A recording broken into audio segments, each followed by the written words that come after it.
ઉત્તરાખંડમાં બદ્રીનાથ હાઈવે પર mini bus નદીમાં ખાબકી 8 લોકોના મોત. મુખ્યમંત્રી ધામી આપ્યા તપાસના આદેશ.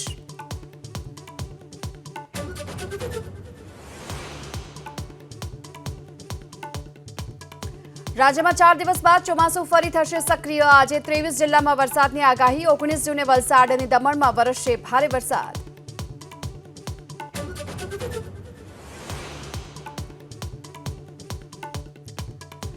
રાજ્ય સરકારનો વધુ એક ખેડૂતલક્ષી નિર્ણય. 20 જૂનથી ઉનાળુ મગની ટેકાના ભાવે ખરીદી થશે શરૂ. 12,633 મેટ્રિક ટન જથ્થાની થશે ખરીદી.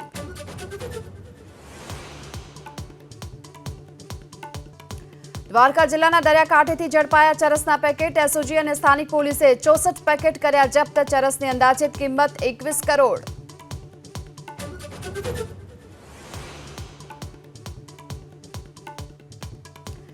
ભરૂચના અંકલેશ્વરમાં કેમિકલ વેસ્ટના ગેરકાયદે નિકાલનું કૌભાંડ. ટેન્કર સહિત 27 લાખથી વધુનો મુદ્દામાલ જપ્ત. કંપનીના માલિક વિરુદ્ધ પોલીસ ફરિયાદ.